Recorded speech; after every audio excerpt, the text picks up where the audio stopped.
Look at those wires. Look at those wires. Look at all these wires. That's a lot. Does that intimidate you? Yeah, it intimidates a lot of people.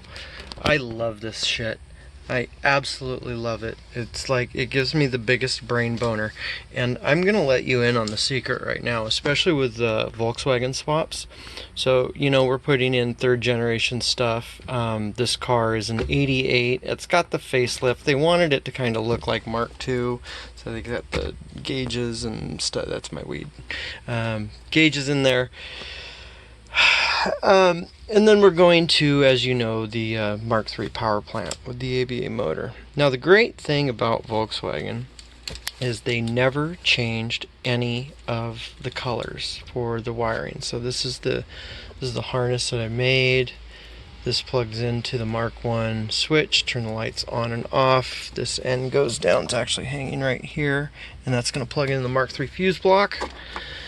Back here, all of these harnesses, these four that you can see, this, oops, I'll get this red one out of the way. So you see those black posts, 1, 2, 3, 4, right there. There's four of these harnesses. All of those run into the steering column. And that is what I'm holding here. This is the steering column harness out of a Mark III. And we will start with turn signals, just to give you an example, because I can't do any of this wiring holding this camera, unfortunately.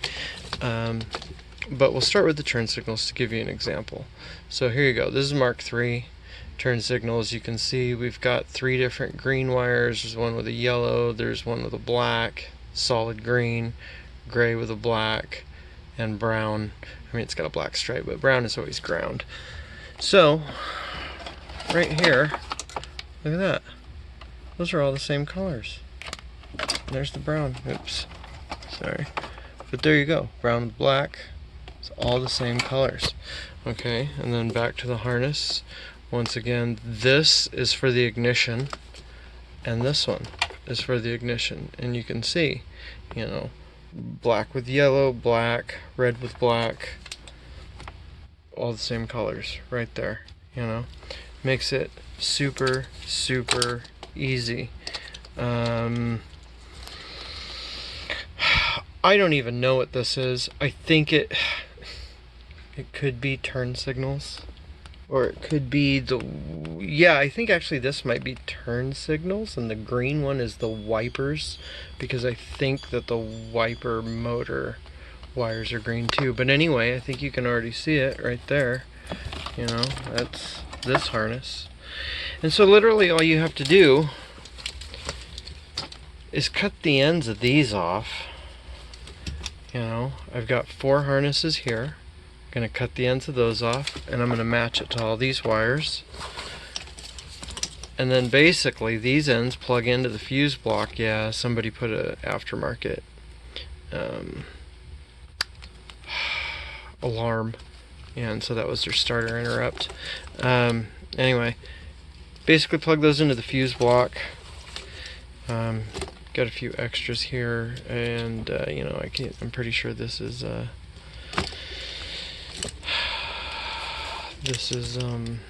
airbag. So a lot of these you don't need though. So anyway, like I said, cut that off,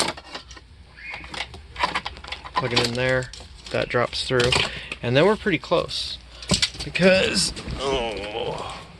this is what I did today.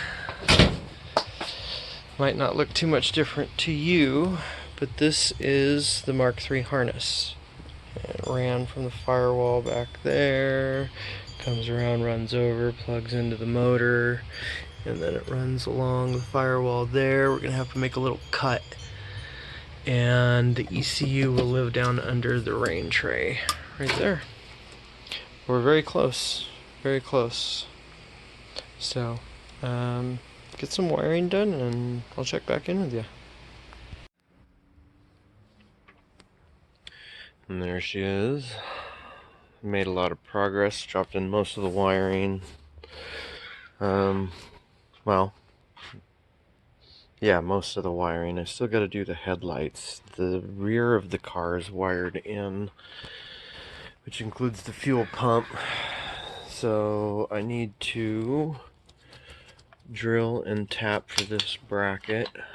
Told that there is a better one. I just kind of modified the Mark III throttle cable to try to get it to work to be able to pull this. So I was pulling my hair out because I wanted it to at least choke and try to start. There's no O2 sensor in this, which as far as I know it should still run, just run really rich. The MAF is over there and plugged in. It shouldn't need the MAF either, and in fact, if I'm not running the tube, this probably hurts it trying to run it. And I neglected to get the intake tube from the donor car, so might have to make one, might have to buy one, I don't know. But even with that, the car should start. It should run horribly, but it should start. I'm pretty proud of this over here. I got my Mark III alternator, and that at the very bottom down there, that last pulley right there is a power steering pump. So anyway, I pulled this off today because I was so frustrated with it. I just went back to simple stuff, and when you look in here, look at that. Look at that. Yeah, that's not supposed to be like that. Yeah, just roached. So I was wondering why I was getting no spark. There it is. So anyway, reverse lights to hook up. Gonna see if I got a cap somewhere in my junk pile. See if we can't make this thing fire today. Maybe we can be driving it soon, and I can make it pretty again. So I figured it out, and I've completed the wiring under here once again for the most part. Guys all tapped and or drilled and tapped. Quite proud of that. Use the old trick, little dirt on the thumb, and the original holes are right there. And so I just a little piece of paper, and you know how that goes. My good friend brought me this, and it even has the apparently a 99 and 3.5s had this sensor here, and I am stumped as to what it is, but I hooked it up because I have it. So anyway, it's running now, and this didn't help inside the cap. So there's new cap, there's new rotor in there, but the problem that I was having is on the Mark III, the 3rd generation, which is what this motor is, the flywheels have a pin to index them correctly, and so I was out a third. So it's very fortunate that this is a non-interference motor. Otherwise I could have been in bad shape. I should have done more to check the timing, but I've done so many of these I've threw them together. But anyway, I got that correct. Made new timing marks on there for top dead center. I did it old school, dropped a screwdriver down the #1 piston hole and watched it come up. Set it that way. Anyway, once again, headlights are all wired in now. Radiator's in place. Everything's plumbed. I just need to hook up the coolant reservoir and the sensor for it. This is actually the sensor for it, but we're going to make it fit with this, and this was to a vacuum valve of some sort. I don't know what it does. Probably emissions. I don't care. Anyway, everything else is done here. Very happy with that. And back in here, all that wiring, it's gone. It's gone. Yep. Fuse blocks tucked up under there. Everything's running right. You have a Mark III cluster in there. It's a little tight. And you can see that gauge. See, everything will work though. High miles. That's okay. And headlights work. We'll turn on all the lights. Turn signals work. Wipers work. Radio works. Heat controls don't work. It's a convertible. It's really going to be a summer car. I'm just getting it together. at some point we'll go through and wire it up. I don't know what kind of shape the resistor is in. This is an old, $100 cabbie. I don't want to put all this work into it and burn it down because the resistor on the blower motor's crap. So anyway, I don't know. OBD2 plug's hanging out here because I got a couple scans to do because the O2 sensor is still on the way. I'm going to put that in. And then pod filter coming in. Those guys don't work anymore. I think I'm going to pull that out, the gauges out, and put in probably an equalizer to go with the head unit to make the sound system a lot better. This is my wife's car. She really likes her music. She's got a 12 in the trunk of this car with a 500 watt amp. Some nice Kenwoods over there.